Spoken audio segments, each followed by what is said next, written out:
महाकाव्य व खंड काव्य में अंतर। महाकाव्य में नायक के संपूर्ण जीवन का वर्णन हो रहता है। महाकाव्य में का अर्थ हो नायक के संपूर्ण जीवन का वर्णन। जैसे रामचरित महाकाव्य है ना, तो इनमें कहा है राम के संपूर्ण जीवन को वर्णन है ना। तो देखो आज पढ़ने अपन कक्षा 10वीं अंग्रेजी, चाहे 9वीं वाले हो, चाहे 10वीं वाले हो, चाहे 6, 7, 8 वाले हो, चाहे 11वीं वाले हो, आज का वीडियो सबके लिए ज़रूरी है। कैसे आज हम हिंदी की ग्रामर पढ़ाया, ग्रामर के अंदर जितने भी पेपर में क्वेश्चन पूछे जाते हो वे सब आज अपन रिवीजन करेंगे, ठीक है। तो सबसे पहले समझो प्रयोगवाद की एक विशेषता एवं एक कवि का नाम लिखिए। तो प्रयोगवाद की या तो एक विशेषता एक कवि को नाम पूछ सकत, या दो विशेषताएं दो कवि के नाम पूछन ला पेपर में। तो कहा है प्रयोगवाद की विशेषता जीवन का यथार्थ चित्रण और व्यक्तिवाद को प्रधानता। कहा है जीवन के यथार्थ चित्रण और व्यक्तिवाद को प्रधानता दी जाती प्रयोगवाद काव्य में, ठीक है। तो ये कवि को है रामविलास शर्मा, को है कवि रामविलास शर्मा। अब है प्रगतिवाद की विशेषताएं व कवि के नाम लिखिए। तो प्रगतिवाद की विशेषताएं का है मानवतावादी दृष्टिकोण, मानवतावादी दृष्टिकोण, ठीक है। छंदों की बंधन की उपेक्षता। कहा प्रयोगवादी काव्य में मानवतावादी दृष्टिकोण और छंदों की बंधन की उपेक्षा। कवि को है कि सूर्यकांत त्रिपाठी निराला, इनकी रचना का है अनाम का। और रामधारी सिंह दिनकर की रचना का है सूरज का विवाह, ठीक है। तो जा है अब है नई कविता। कोई पेपर में क्वेश्चन आया कि नई कविता की विशेषताएं और कवि का नाम लिखिए। तो नई कविता की विशेषताएं का है निराशावाद, पलायन की प्रवृत्ति, जी कहा है कि विशेषताएं। और है प्रमुख कवि को है डॉक्टर जगदीश चंद्र गुप्त और सोम ठाकुर दुष्यंत कुमार। जी कर लेने अपन हाँ कविता उनकी विशेषताएं और कवियन के नाम याद, उनकी एक एक रचना। कैसे पेपर बनाने वाले ऐसी देशों फंसावे यहाँ के बच्चा जो है चाहे जहाँ से फंस जाए पेपर में। अब समझो आगे। अब देखो अपने पास कागज लो कि राम भक्ति शाखा की प्रमुख विशेषताएं लिखिए। तो इस काव्य राम भक्ति शाखा बताने शाखा है। इस काव्य धारा की में राम की लोकनायक के रूप में स्थापना की गई है कि राम की भक्ति की ने करी उनको बताने। तो यह काव्य धारा मर्यादा एवं आदर्श पर आधारित है। पहली का है कि इस काव्य धारा में राम की लोकनायक के रूप में स्थापना की गई। राम की क्या कही गई? लोकनायक के रूप में स्थापना। यह काव्य धारा मर्यादा एवं आदर्श पर आधारित है। जो रामचरितमानस जैसे है बका है मर्यादा पे आधारित है ना। तो राम भक्ति शाखा तो राम काव्य में लोक रक्षा व लोक कल्याण की भावना है। राम वाले काव्य में कहा है राम काव्य में लोक रक्षा व लोक कल्याण की भावना है, ठीक है। तो जी कर लेने दो तो इनकी हो ही जाए जी या तीन ना हो गए तो ठीक है। जे जाए पेपर में अब है नाटक एवं एकांकी में अंतर। तो नाटक और एकांकी में अंतर लिखने। नाटक में अनेकांक पात्रों की संख्या होती है। जब मंच पे नाटक का हो जाता तो का पात्र अधिक रहती हैं। एकांकी में कम पात्रों या की संख्या होती है, एकांकी में कम होते। नाटक में अनेक अंक होते हैं, एकांकी में एक अंक होता है। हो जाए याद। अब है जीवनी और आत्मकथा में अंतर।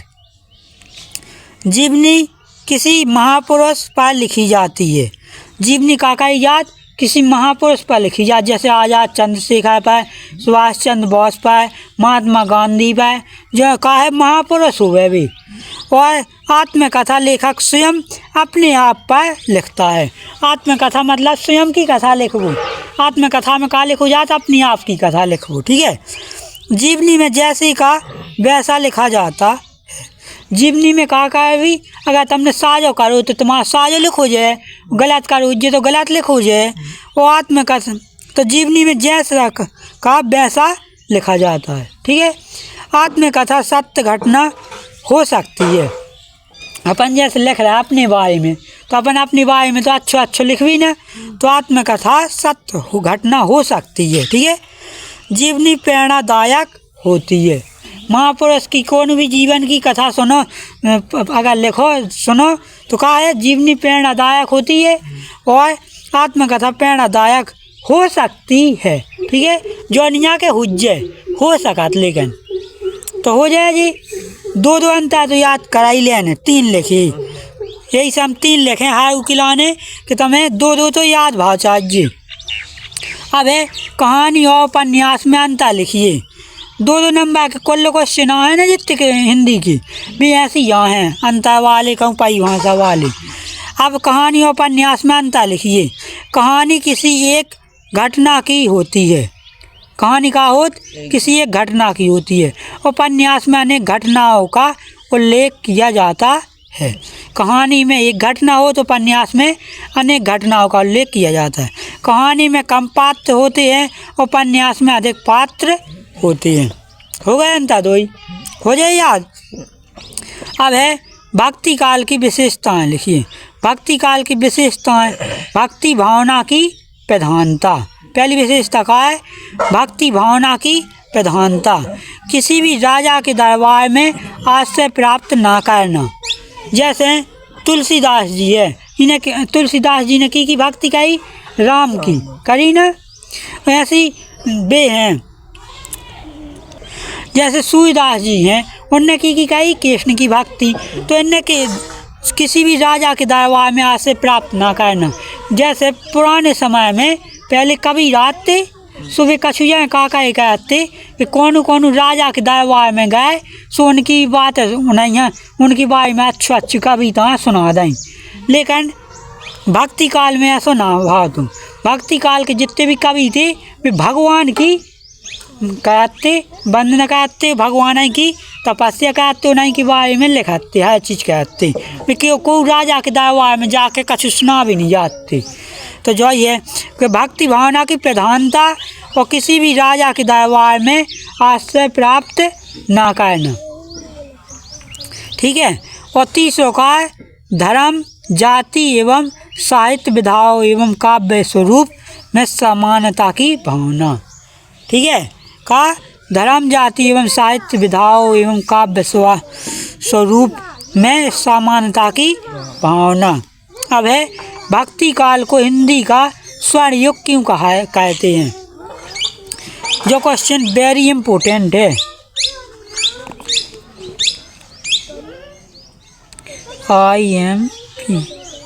इम्पोर्टेंट क्वेश्चन है। जो भक्ति काल में कबीर, भक्ति काल में स्वर्ण युग क्यों कहा जाता है। ठीक है, तो भक्ति काल में कबीर, तुलसीदास, सूरदास, मीराबाई आदि महापुरुषों ने जन्म लिया है, जिनकी अमृत वाणी से जन सामान्य को शांति का अनुभव होगा।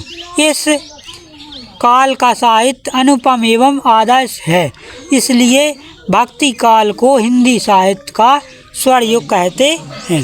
साफ सच जो बताने कि भक्ति काल में कबीरदास, तुलसीदास, मीराबाई आदि अनेक, सूरदास आदि अनेक कवियों ने जन्म लिया है, जिनकी अमृत वाणी से जन सामान्य लोगों को शांति व सुख का अनुभव प्राप्त हुआ है। इसलिए भक्ति काल को हिंदी साहित्य का स्वर्ण युग कहते हैं। हो जाए याद कि भक्ति काल में अच्छे कवियों ने जन्म ला, उन्हें अच्छे काव्य रचनाएँ दी, जिसे जन सामान्य आदमी, हर आदमी यहाँ भी काव्य रचना पढ़ने में अपने सुख आनंद भाव जीवन में, जिसे भक्ति काल हाँ हिंदी साहित्य का स्वर्ण युग कहा जाता है। अब है क्रिया किसे कहते हैं। तो क्रिया का अर्थ होता है काम करना या होना। अतः कि जिन शब्दों से किसी कार्य के होने या करने का बोध हो उसे क्रिया कहते हैं। क्रिया का अर्थ का हो करना या काम का होना। तो अतः जिन शब्दों से किसी कार्य के करने या होने का बोध हो उसे का कहे भी क्रिया। ऑनलाइन वाले स्क्रीनशॉट ले सका सब पूरे को। अब समझो महाकाव्य और खंड काव्य में अंतर। मोस्ट क्वेश्चन है, महाकाव्य और खंड काव्य में अंतर।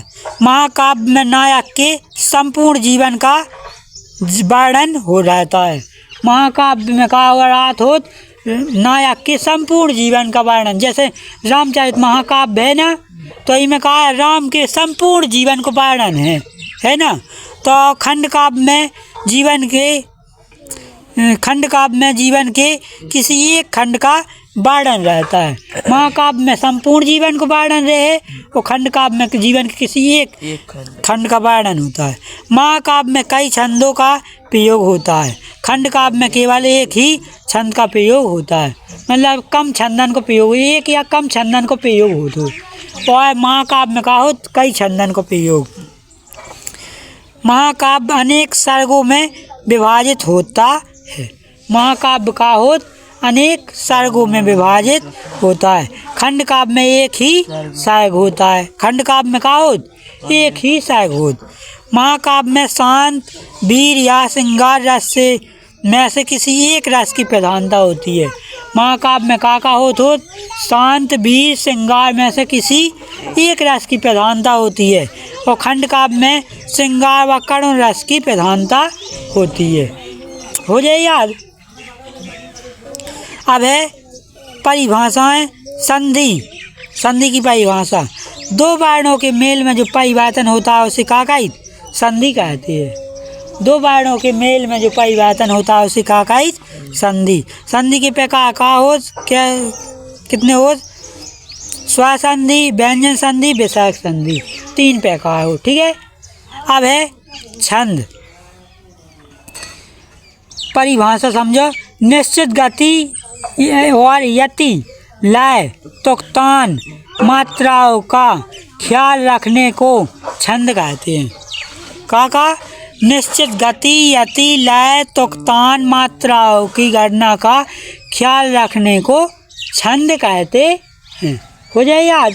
निश्चित गति, यति, लय, तुक्तान, मात्राओं की गणना का ख्याल रखने को छंद कहते हैं।